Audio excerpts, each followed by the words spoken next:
아니 그러면은 예. 이건 진짜 얌포유님이 지금 질문을 주신 것처럼 얌포유님.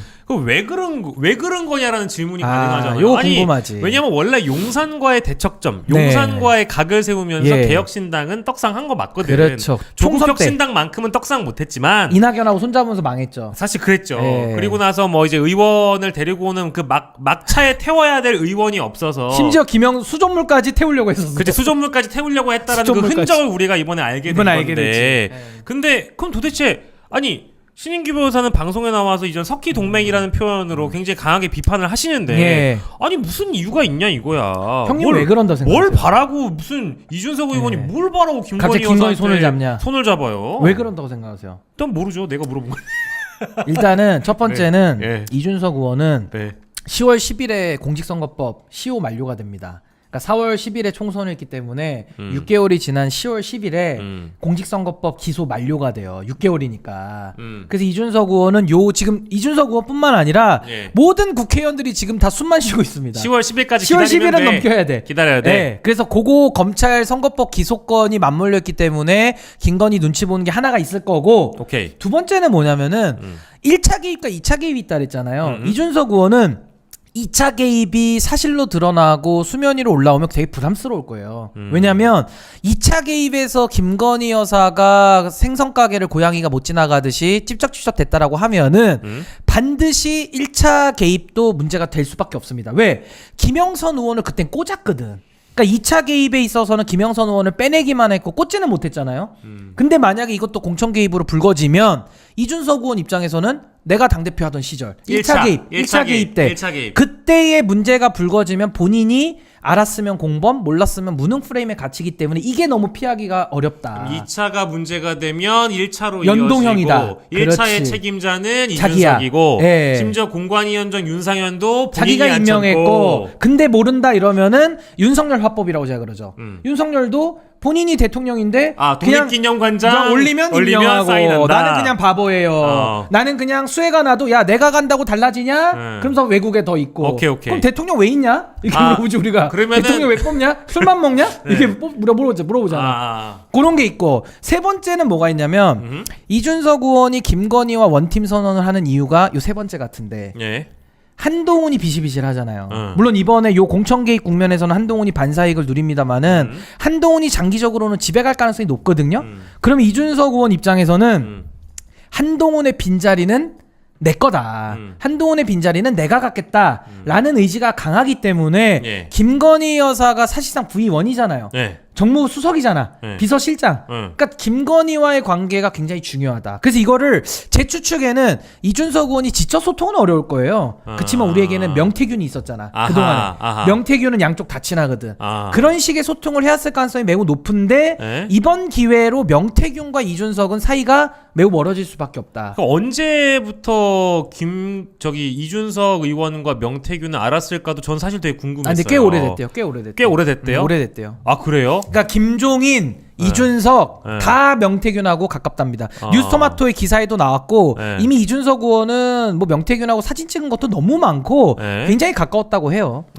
그 많이 좀 신세도 지고 했다고 하더라고. 그러니까. 그래서 실제로 그 김종인 전 위원장이 뉴스토마토와 인터뷰한 내용을 보면 그 대목에서도 명태균과의 관계가 얼추 좀 나오는가 봐요.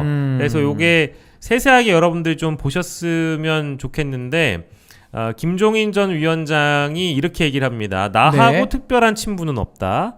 여론조사를 하는 사람이라고 들었다. 영남 쪽 의원들하고 많이 교류를 했다고 하는데 이따금씩 찾아와 보는 것이 전부다. 일단 김종인 위원장은 부정을 했고요. 약간 멀게 느끼네. 요게 있어. 그러면서 이준석 의원이 국민의힘 전당대회 당대표 도전했을 당시에 그 사람이 붙어 다니면서 열심히 했기 때문에 여기 나오잖아. 그러면서 이준석 의원이 국민의힘 전당대회 당대표 도전했을 당시 그 명태균이가 붙어 다니면서 열심히 했기 때문에 그 말까지 나오는 거예요 지금 기사에. 나오네요. 그 사람이 붙어 다니면서 열심히 했다고 김종인 전 위원장이 얘기했습니다. 그러니까 여기 보면은 앞에 김종인 위원장 이렇게 얘기하죠. 여론조사를 하는 사람이다. 그죠? 여론조사를 하는 사람인데 이준석 의원을 옆에서 많이 도왔다. 당대표 동전할 때.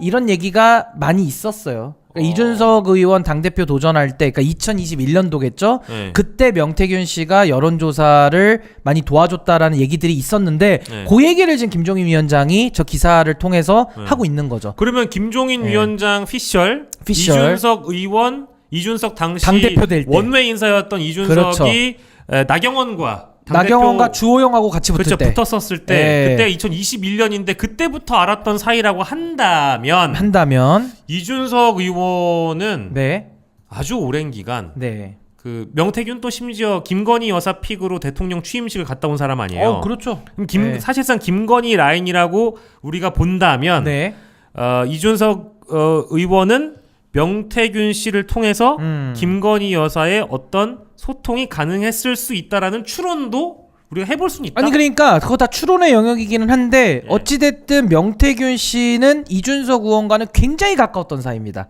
김종인 위원장의 지금 말로도 나오고 저도 저런 얘기는 많이 들었거든요. 그러니까 당대표 도전할 때부터 이준석 의원이 그때도 명태균이 많이 도왔다. 지금 도왔다고 얘기를 하잖아요. 여론조사 전문가로 도왔다고 하니까 그런 얘기가 공공연히 많이 있었는데 그 관계를 놓고 보면 명태균은 이준석하고도 가깝고 김건희하고도 가까웠던 그러니까 고리 역할을 한 사람인 거죠. 요게 이제 요렇게 표현을 좀 해볼게요. 이게 여러분들이 주가 조작 때문에 다들 아시는 내용이겠지만 이게 우리 국민들이 다 이제 변호사야. 웬만한 표현은 다 아시니까. 다 로스쿨 졸업하셨어요. 지금 상황에서 이준석 의원은 사실상 선거 개입 혐의, 총선 공천 개입 혐의에 대해서 묵인 또는 방조 정도로 언론에서 인식이 되거나 이제 보도가 되는 것 같지만 2차 시기가 문제되고 1차까지 넘어가서 명태균과 언제 알았는지 이런 가지고 다 종합적으로 따져보면 역사를 거슬러 가서 따져보면 이거는 혹시나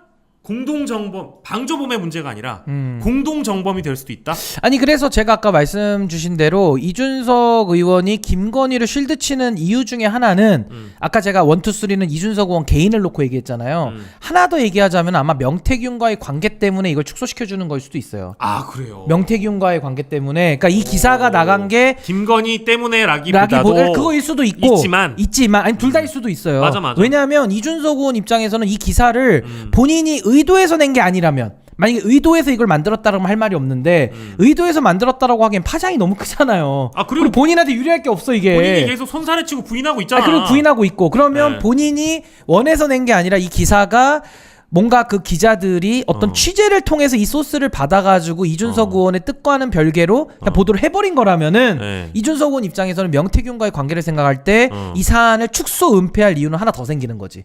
김건희를 위해서 내지는 명태균을 위해서. 근데 이미 중요한 건 명태균 입장에서는 거의 지금 국정농단의 주범처럼 돼버렸거든요. 이미지적으로. 그리고 김영선은 이제 거의 끝났지. 정치 인생 끝났지. 김영선 거 아닐까? 김영선은 진짜 끝났어.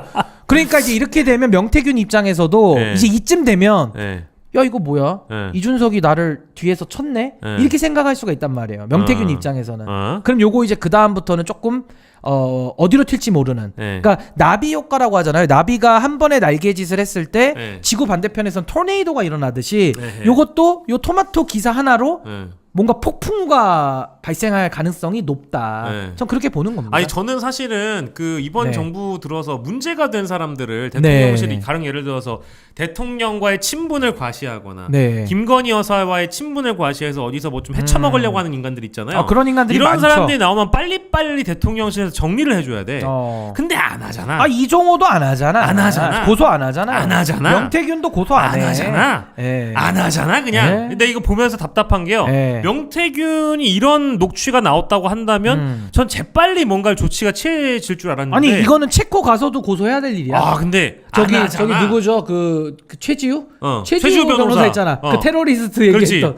이거 최지우 시켜가지고 빨리 고발해야 될 일이야. 고소해야 될 일이에요. 근데 진짜 안 하는 거 보고 나서 왜 못 건드리지 싶어요. 이렇게까지 지금 그 사실상의 이런 그 주장이 맞다고 한다면 엄청난 비선이 되는 건데. 아무튼 저는요 명태균이 오늘 육성을 통해서 나왔던 멘트들 여사가 직접 알려줬다. 그렇지. 여사한테 보고해야 된다. 이거 어디다가 얘기하지 말아라. 다른 후보들 동요한다. 이런 여러 가지 은밀한 불법과 탈법과 부적절한 행동들이 그 녹취안에 다 나와 있는데 그렇지. 핵심은 김건희다. 아하. 그러니까 자꾸 이거를 뭐 완결성이 떨어진다는 둥 선의의 조언이라는 둥 또 허은하 대표의 말을 빌리자면 실패한 로비라는 둥 천하란 말을 빌리자면 호들갑을 떤다는 둥 이따위 물타기가 안 통한다 이겁니다. 물 아무리 타보세요. 김건희의 공천 개입이 사라지나?